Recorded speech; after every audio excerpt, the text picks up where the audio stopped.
time, pag-uusapan po natin, ano nga ba ang price of commitment or the cost of commitment in finishing strong. So this is very, very important for us because we must understand what commitment is and how committed God is in giving us the best possible life. Ganun po ka-committed ng Panginoon, wag po natin kakalimutan.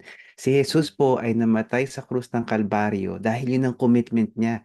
Commitment niya na mabigyan ng kaligtasan ng lahat ng nilalang sa mundong ito, na tatanggapin siya bilang Diyos at tagapagligtas, at ang commitment niya ay pagpalain ng lahat ng mga anak niya na masunurin sa Kanya at mapagmahal sa Kanya. At syempre, commitment niya ang pagbibigay sa atin ng buhay, hindi lamang sa mundong ito na masagana, kung hindi sa kabilang buhay pag tayo ay namatay physically. And this is very important because we need to understand na ang ating buhay ay hindi nag-i-end at of course, hindi nag-i-stop sa mundong ito because we have the afterlife to actually consider if we are going to supremely look doon sa ating pinaka-kinabukasan, ika nga. So, pag-usapan po natin ang unang verses na ating nilay-nilayan. Again, if you are able to stand up where you are and join with me while we read the word because this is very, very important. Sabi po dyan sa Luke 14:25 to 30, a large crowd was following Jesus. He turned around and said to them, if you want to be my disciple, you must, by comparison, hate everyone else. Your father and mother, wife and children, brothers and sisters, yes, even your own life. Otherwise, you cannot be my disciple. And if you do not carry your own cross and follow me, you cannot be my disciple. But don't begin until you count the cost. For who would begin construction of a building without first calculating the cost to see if there is enough money to finish it? Otherwise, you might complete only the foundation before running out of money, and then everyone would laugh at you. They would say, there's the person who started that building and couldn't afford to finish it. And may the Lord add power, revelation, sa pagbabasa ng kanyang salita. Bigyan lang po natin ng konting emphasis ang verse 27, and whoever does not carry their cross and follow me cannot be my disciple. Yan po ang sinabi ng Panginoon. So bago po tayo magpatuloy, manalangin po muna tayo. Panginoon, alam po namin na ikaw ay committed na bigyan ng kaligtasan ng lahat ng tatanggap sa iyo bilang Diyos at tagapagligtas. Pinakita mo, Panginoon, ang commitment mo, Lord God, to bring about the best possible life, yung pinakamagandang buhay, Panginoon, sa mananampalataya sa iyo at susunod sa iyong mga salita.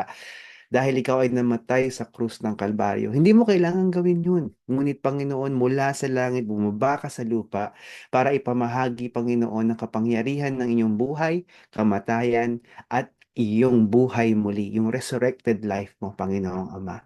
So dalangin po namin sa araw na ito, kayo po ang mangusap, kayo po ang maging sentro ng pag-atitipon na ito at ikaw ang mapakinggan at maranasan ng bawat isa. Dalangin ko po, Panginoon, na baguhin niyo po ang aming pangunawa ng iyong salita at hayaan niyo, Panginoon, na ang buhay namin ay matikman ang lalim at lawak ng pag-ibig mo sa oras at pagkakataong ito. Dalangin po namin na ingatan niyo po, Panginoon, ang aming atensyon. Huwag niyo pong hayaan na kami ay magambala, kami ay malinlang, Panginoon, ng mga distraction sa aming paligid. Kami po, Panginoon, ay umumang lamang sa pakikinig sa iyo. Dahil ito, Panginoon, marahil ang pinakaimportanteng mga minuto na aming gugugulin sa araw na ito dahil kailangan namin ibuhos ang aming atensyon sa iyo upang tamasa namin ang iyong pag-ibig, ang iyong pagpapagaling sa aming mga karamdaman, Panginoon, kung anumang karamdaman ito. At syempre, ito ang paraan para lalo namin makilala kayo at maintindihan namin ano ang plano mo sa aming buhay. Ito po ang dalangin namin sa ngalan ni Jesus. Amen. So, pagpatuloy po natin ang ating discussion and we're going to focus on the following truths, mga katotohanan about commitment. Pag-uusapan po natin, ano nga ba ang commitment? Pag-usapan po natin ano nga ba yung dapat na paghandaan natin when we say we are going to do something, we count the cost, of course. Kailangan po natin maunawaan na kailangan natin ng tibay, ng resilience, ng endurance, ng perseverance para matapos natin ang karera ng buhay na to ng makapangyarihan at syempre napakaganda yung finishing strong this life. Number four, ano nga ba ang ginagawa ng pagsunod sa Panginoon? At syempre, dahil mapagmahal ng Panginoon, hindi niya maari na hindi tayo pagpalain dito sa mundong ito at sa kabilang buhay. Bago tayo dumako sa ating pag-aaralan, tanungin natin ang ating mga sarili ng mga sumusunod na mga bagay na ito. Ano nga ba ibig sabihin ng pagbibitbit ng krus para sa iyo sa pang-araw-araw mong pamumuhay? Ano nga ba yung carrying the cross for you on your daily life? Naintindihan niyo po ba natin na o na pag nilay-nilayan natin yung ibibigay natin o yung igugugol natin pag sinunod natin ang Panginoon, yung cost of following Christ. And of course, kung tayo po ay anak ng Diyos na, tinanggap na natin si Jesus bilang Diyos at tagapagligtas, paano natin pinapakita ang ating pagsunod sa Kanya?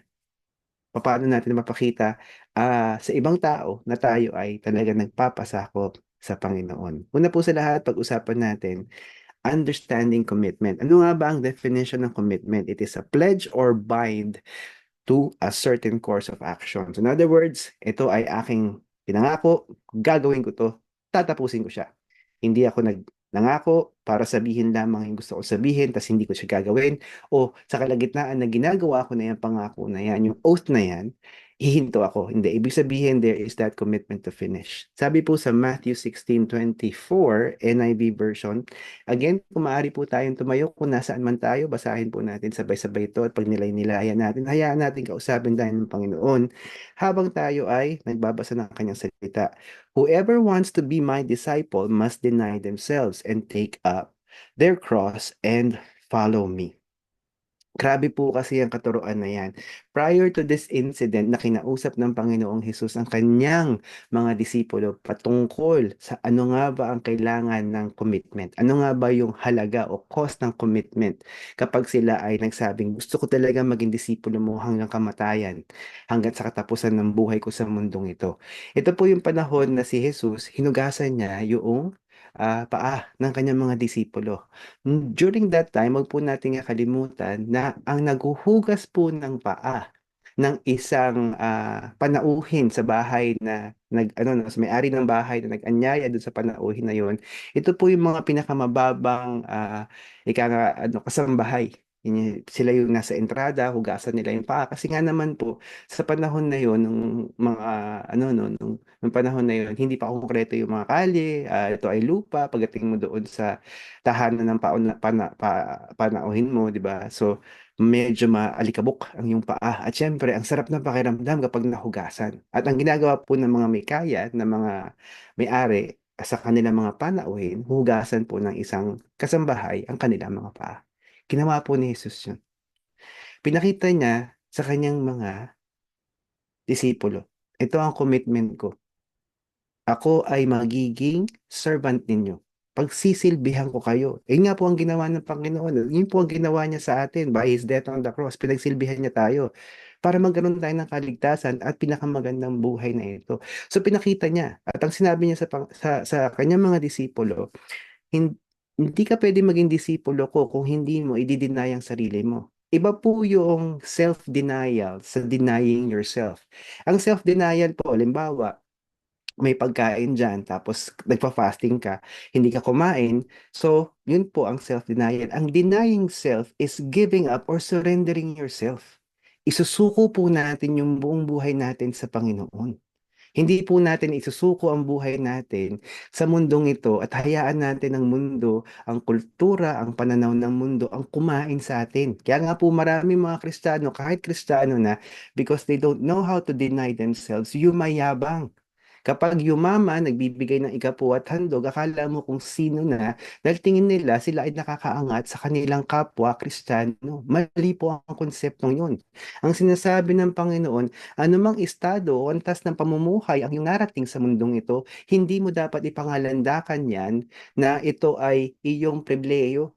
ito ay pagpapala ng Panginoon, ito ay gift ng Panginoon sa atin.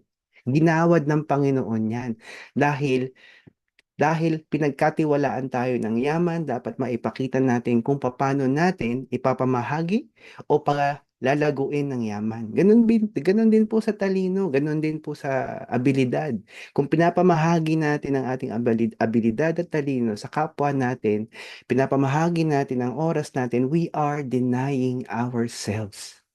Because that is our surrender sa Panginoon. At alam niyo po, pag dininay natin ang ating sarili, sinuko natin ang ating buhay sa Panginoon, walang tatalo sa ganong klaseng buhay.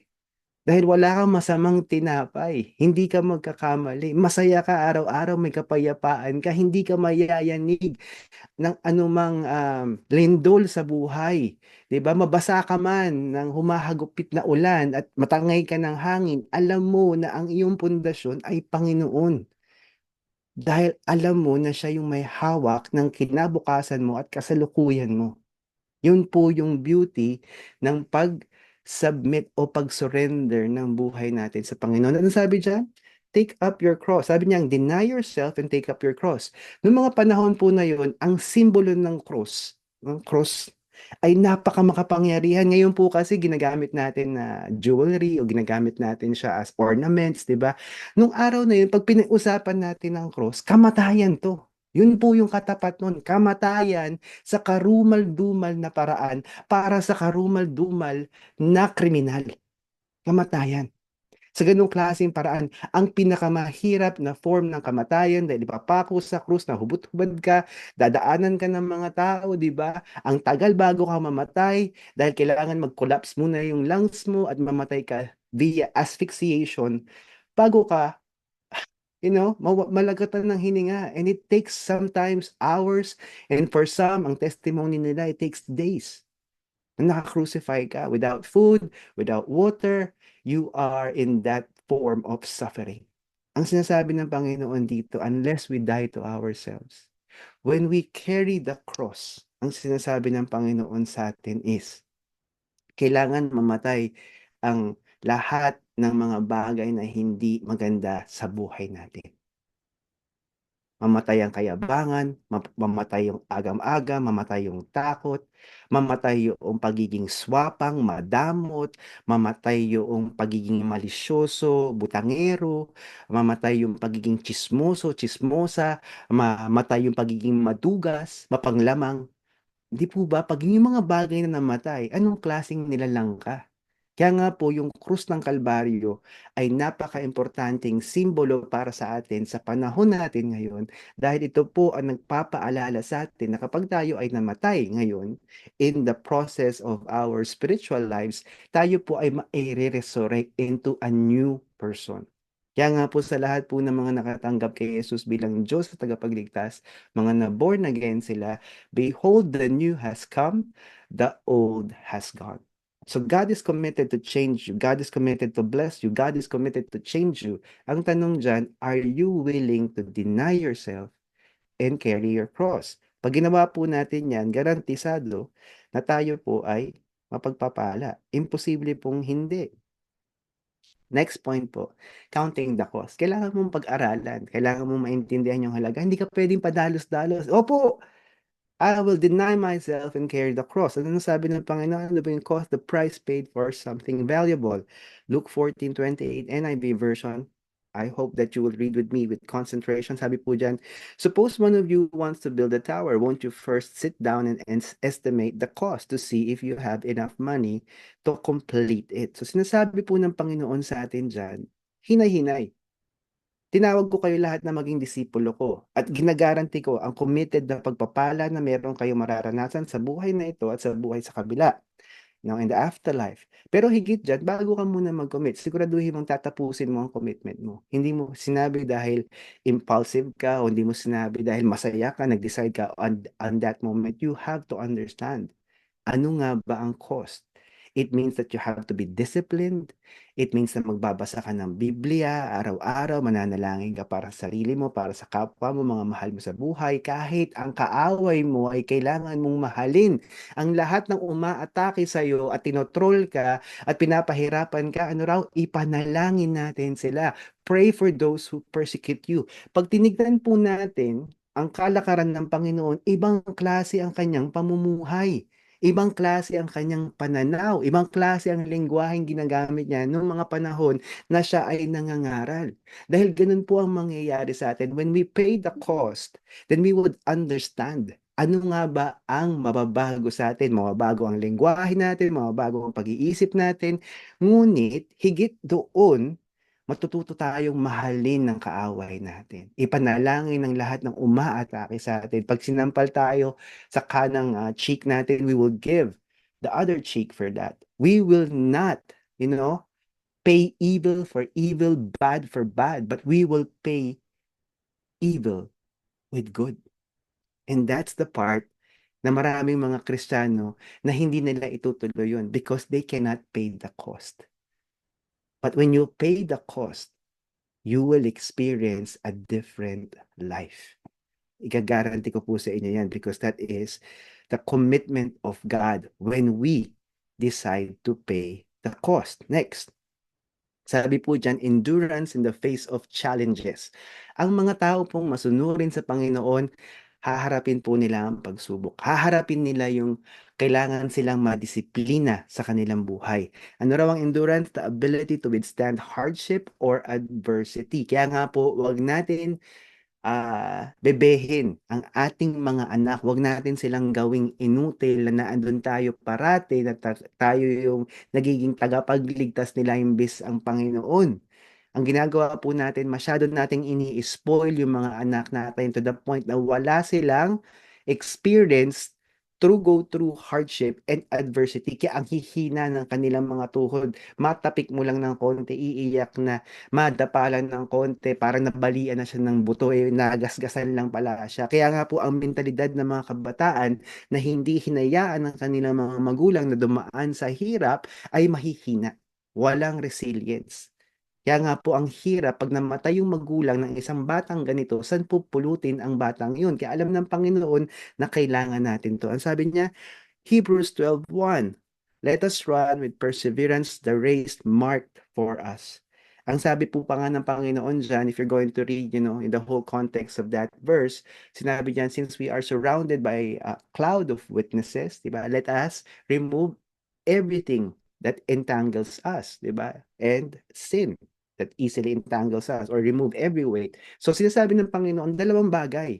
Ang hadlang para ikaw ay hindi makaharap sa lahat ng pagsubok, hindi mo maharap ang mga bagay na dapat mong harapin. Number one is kasalanan. Alam po natin yun. Mga bagay na ginawa natin laban sa kalooban ng Panginoon. Ang pangalawa po, yung mga bagay-bagay na maaring hindi siya kasalanan, ngunit nagiging hadlang. Ito po ang tinatawag na nakakakilabot na katotohanan na idolatry po ay nag-i-stem kadalasan hindi dahil sa evil or bad, kundi dahil sa good. For instance, idolatry ang nangyayari sa isang taong gusto niyang maging matagumpay. Gusto niyang maging matagumpay, that is actually good if you're going to look at it. Pero kung ang kanyang buhay na siya ay nagnanais na maging matagumpay, eventually turns out na dahil sa pride niya to, it becomes bad. It becomes idolatrous. Eventually. So, something good that hinders you from enduring your faith. Kasi nga po marami mga Kristiyano, nakakaaliw. Hindi sila masunurin sa Panginoon at ang kanilang ginagawa, parati nilang tinitignan yung ibang Kristiyano para ma-justify nila na hindi ko kailangan sumunod sa Panginoon. Hindi mo dapat tignan ng mga tao sa kapaligiran mo, tignan mo ang sarili mo. Kung ikaw ay hindi haharap sa paghihirap, sa pagsubok, no, sa paghihirap, sa challenges, sa difficulties, then anong gagawin mo? Umiiwas ka doon sa accountability that you should be actually employing sa buhay mo. kailangan ikaw ay accountable for your actions. Kaya nga po sabi ng Panginoon diyan, run with perseverance. Lahat po ng gumagawa ng tama at mabuti, pagpapalain ng Panginoon, bibigyan niya ng reward. That's a guarantee. Ipagpapatuloy lang natin yung ganung klaseng pamumuhay. Kaya nga po, marami tayong dapat pa rin i-set aside the weight, okay, that hinders us, 'di ba?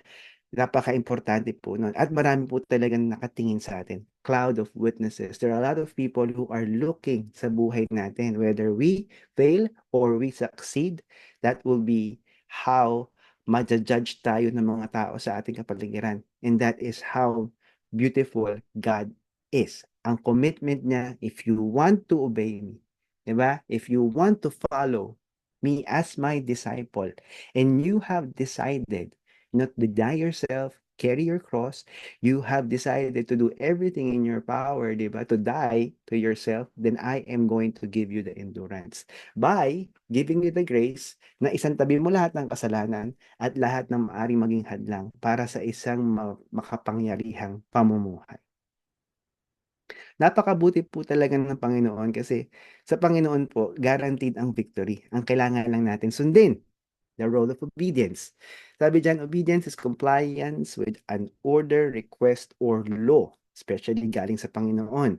John 14:15 NIV version says, if you love me, keep my commandments. Napaka-importante po sa Panginoon na ma-emphasize, kung susundin natin siya, it is dahil mahal natin siya. Dahil pag mahal natin ang Panginoon, madali lang sa ating manalangin kasi mahal natin siya. Going back po doon sa Luke 14:26-27, sabi po, if you don't hate your brother, your brother, your sister, your mother, your father, even your own life, you cannot be my disciple. Ang word na ginamit po in Greek doon is, if you cannot love less. Ang ginamit pong translation in English is hate. Pero ang sinabi po is, importante na ako ang mahal mo above anything else. If you cannot love me, di ba, higher than your love for your brother, sister, your parents, your wife, or even yourself, you cannot be my disciple. So it is an issue of loving less these people around you and putting God first at ma-inlove ka sa Kanya. Ngayon, tingnan po natin. Ang isang taong in love sa Panginoon may tiwala sa Panginoon. Ang isang taong in love sa Panginoon ay uunahin ang Panginoon, hindi yung mga tao sa kapaligiran niya. Napansin niyo po ba ang isang taong in love? Naalala ko po yung isang kaibigan ko na in love po siya sa isang babae na we did not approve. So, sabi namin medyo shady siya, dodgy siya, ganyan-ganyan. Sinasabi namin sa kanya yung opinion namin. At sabi niya sa amin, okay, I value your opinion, pero it's my decision. Mahal ko tong taong to, mamahalin ko siya, regardless. Wala akong pakialam sa mga sinabi niyo. Okay, so long long story short, hindi po nag-work out yung relationship at naging tama po yung observation namin. Pero ang pinupunto ko pa dito is this, kapag may mahal ka, wala kang pakialam dun sa mga sasabihin ng mga tao sa kapaligiran mo. At ito ang tao na uunahin mo sa araw-araw mong pamumuhay. Ganun po kasimple yun. Kaya po pag mahal natin ng Panginoon, uunahin natin ang Panginoon. Pag inuna natin ng Panginoon, tignan nyo ang pagkakaiba ng buhay niyo. Hindi ka mangungutang dahil magdi-depend ka sa Panginoon. Hindi ka kakapusin dahil nagbibigay ka ng apo at handog mo dahil sinusunod mo yun eh. At ang sabi ng Panginoon, bubuksan ko ang langit ng pagpapala kung magbibigay ka ng ikapo at handog mo. Dahil garantisado po yun. Dahil pag sinunod natin ang Panginoon, dahil mahal natin siya, madali manalangin, kausap natin siya, madali siyang sambahin at sundin, madaling lumabas sa bibig natin ang kanyang pangalan, Jesus, Diyos Ama, Diyos Espiritu Santo. Madali sa atin yun dahil mahal natin siya at hindi tayo matitinag ng mga tao sa kapaligiran natin. Nung ako po ay na-born again sa aming pamilya, ang tawag po sa akin ay baliw. Yan po ang sinasabi sa akin. Dahil kakabasa ko ron ng Biblia na baliw na ako. Ang tanong diyan, sino talagang baliw? At sino talagang dakila? Kung titignan natin sa mata ng Panginoon. Totoo po yun eh. Di po ba? Kinukutsa natin, inaasar natin yung mga tao nangangaral. Di ba? Lumalayo tayo dun sa mga tao nag-share ng gospel sa atin. Ngunit, kapag tayo po ay nagpasakop sa salita ng Diyos, ito po ay makakatulong sa atin. Kaya nga po 'di ba iniiwasan natin na parang may ketong lahat ng mga kilala natin na ini-invite tayo, "Uy, attend ka naman ng ganito para sa ano 'no, para sa'yo 'to, eh. Hindi naman ito para dun sa simbahan, eh, hindi naman 'to para sa mga tao na nag-invite sa'yo. In-invite ka ng mga tao para makilala mo ang Panginoon dahil para sa kabutihan mo yun at ang mga tao ay sumunod lang sa Panginoon na nag-invite sa'yo. The people who invited you just obeyed God because they love God. Because they love God, they love you." Dahil alam nila ang halaga ng pag-ibig sa isang commitment. Kaya nga po 'di po ba, ang mag-asawa, tignan natin, kapag sila ay thoroughly committed to each other, walang magagawa yung mga in-laws, walang magagawa yung peripheral friends nila, walang magagawa yung mga tao sa kanilang kapaligiran. Talagang in sickness and in health, for richer or for poorer, gano'n po yung kanilang relasyon. 'Di po ba nakakita tayo, nakakabasa tayo ng mga artikulo tungkol sa mag-asawa talagang naging in love and they stayed married for 75 years or so and they died, days apart and sometimes they died together. May mga storya pong ganyan, napakaganda po ng kanilang mga stories, 'di po ba? Gano'n po kasi yung antas ng relasyon that God wants us to have with Him, in order for us to experience the beauty of life. Ngayon, kapag ganun po yung level ng relationship natin sa Panginoon, we will finish strong. Hindi lamang yung buhay natin, kundi every year we finish strong, every month we finish strong, every day we finish strong. We improve, we become better because tayo po ay nagiging Christ-like. Kaya nga po, part ng pag-carry mo ng cross at pag-deny mo ng sarili mo, you start to become like Jesus. Your words, yung thoughts mo, yung actions mo. Kung kailangan mong tiisin ang pasaway mong anak, kailangan mong disiplinahin ang pasaway mong anak, kung kailangan makulong ang pasaway mong anak dahil sa kanyang mga ginawang kalokohan, kaya mong tiisin. Dahil alam mo para sa kabutihan ng anak mo yun. Dahil kailangan ng disiplina ng lahat ng tao, hindi lamang ng anak mo na nagiging pasaway sa'yo. At kung sakasakali madadala mo ang anak mo sa kapangyarihan, sa presensya ng Panginoon at tanggapin niya si Jesus bilang Diyos tagapagligtas, malamang sa malamang, approximately 95% of the time, magiging katuwang mo ang iyong anak sa buhay mo. Magiging kaagapay mo siya. Magiging kasama mo siya. At magiging inspirasyon siya ng ibang tao sa kapaligiran. Mga magulang, walang mawawala sa atin kung susundin natin ang Panginoon at mamahalin natin siya at madadala natin ang ating mga anak. Magiging kagaangan ng sosyedad natin, ng society natin if we have children who obeys God. At kung sakasakali, ikaw yung nauna, nahuli yung asawa mo, di po ba, kapag nadala natin ang iyong asawa sa presensya ng Panginoon, tanggapin niya si Jesus bilang Diyos at tagapagligtas, di ba magiging maganda rin ang kinabukasan ng ating mga asawa dahil ito po ay magbibigay sa kanila ng pagbabagong buhay. Kaya hindi dapat nating kasawaan o katakutan o magkaroon tayo ng agam-agam na bitbitin na natin ang ating pamilya sa presensya ng Panginoon. Because it's for their own benefit and they will actually understand how powerful that life of faith is. And of course, ang Panginoon po, there will always be rewards for commitment. Ano nga ba ang reward? Something given in recognition of service, effort, or achievement. James chapter 1, verse 12, Amplified Version. Again, please read with me. Blessed, happy, spiritually prosperous, favored by God is the man who is steadfast under trial and perseveres when tempted. For when he has passed the test and been approved, he will receive the victor's crown of life, which the Lord has promised to those who love him. May the Lord add power to the reading of His mighty word. I'm just moved to share this. Di po ba ang isang tao, we try to get the approval, appreciation, yung pagkapasalamat ng mga mahal natin sa buhay by being of service to them. Yung kung tayo yung mga magulang, 'di ba binigay natin ang lahat para sa ating mga anak. Kung tayo yung asawa, binigay natin lahat sa ating asawa because that's our commitment as a spouse or as a parent, 'di ba? At kung sakasakaling mahusay tayong mga anak, mabait tayong mga anak, and then our commitment to our parents is of course we give our lives to them, but not in the material sense. Of course, we give our lives to them by becoming, very good children.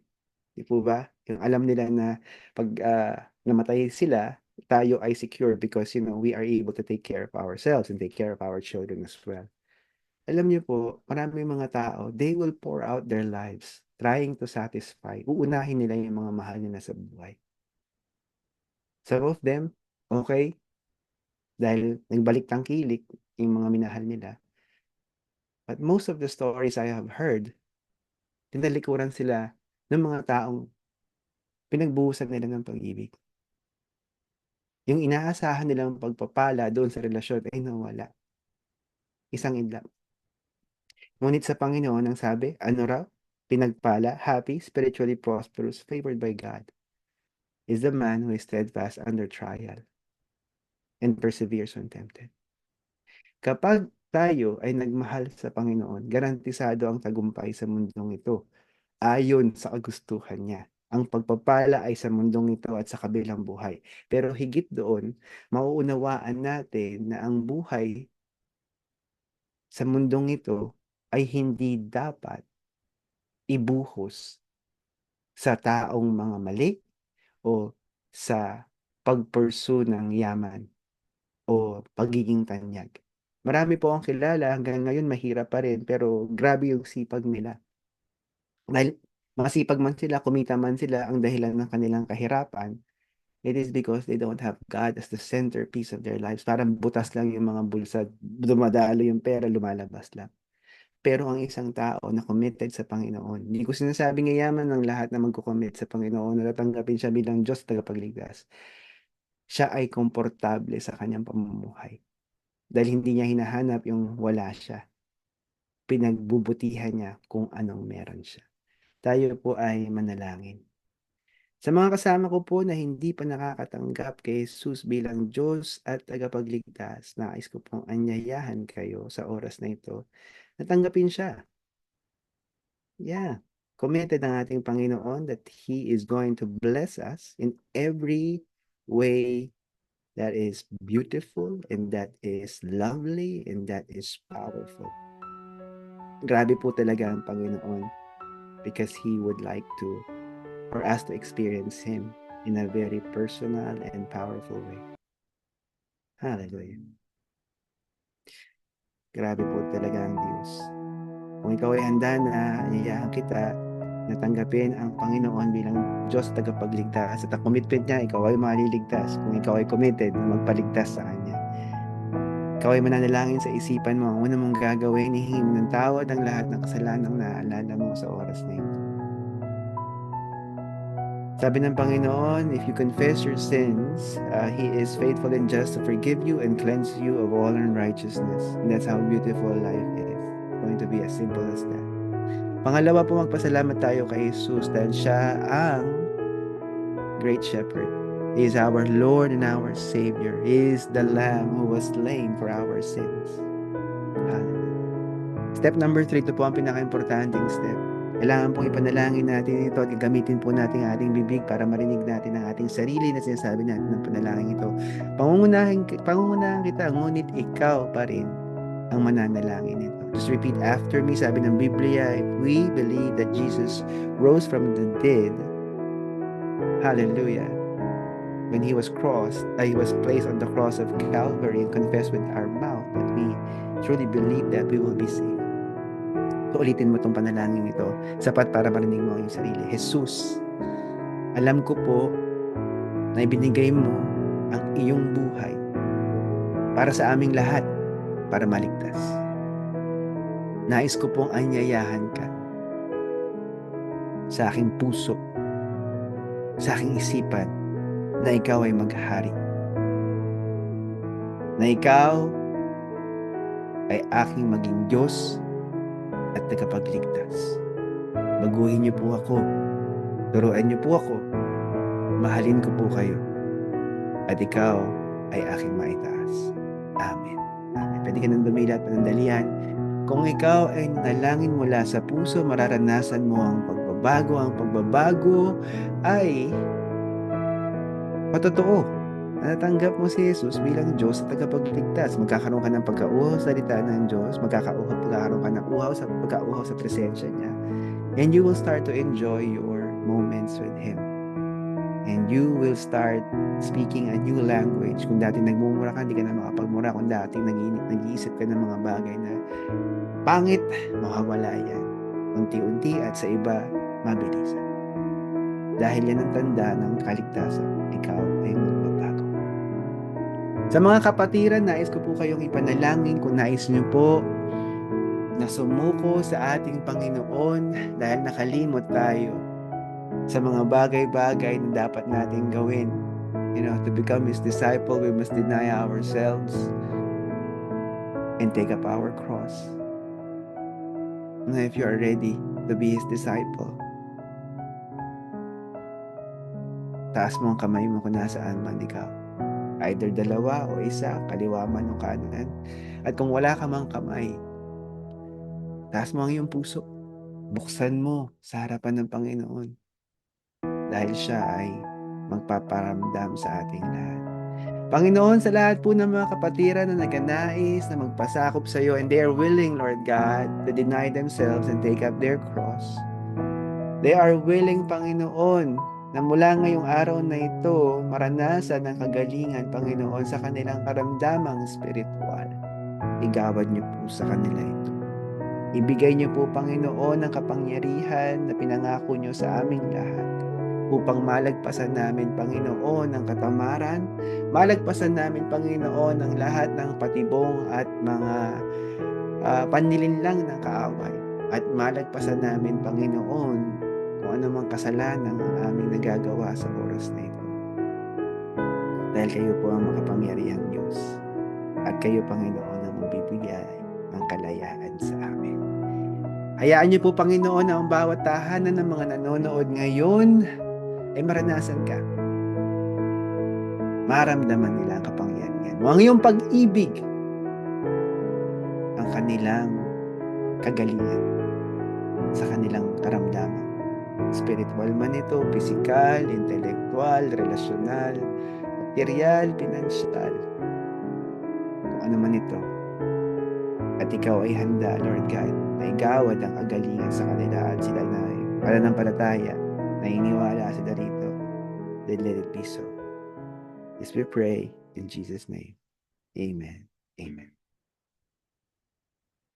Hallelujah. Maraming salamat po for all of you joining us. Again, kung kayo po ay nakaranas ng kaligtasan sa programang ito, hinihiling po namin as you join us via live stream, maaari niyo po ba kaming i-pop ng message? At kung kayo po ay mga believers ngayon at wala po kayong simbahan at naghahanap po kayo ng simbahan na maaaring makakapag-join kayo either internationally or locally doon sa mga daughter churches natin across the Philippines, please pop us a message and we will be more than willing to actually reach out to you. At huwag po natin kakalimutan na ang Panginoon lamang ang makapagbibigay sa atin ng buhay na makabuluhan, makapangyarihan, at ang Panginoon will be able to give us the strength to finish strong. Patuloy po natin suportahan ang programang ito sa aming plataforma sa social media. Paki-share nyo po siya at hayaan nyo kung kayo po ay nakinabang, makinabang naman po ang mga kaibigan natin, mga kaibigan ng mga kaibigan natin, at maging katuwang namin kayo sa pagpapalaganap ng salita ng Diyos, ng kanyang pag-ibig at ng pag-asa na kalakip ng kanyang mensahe.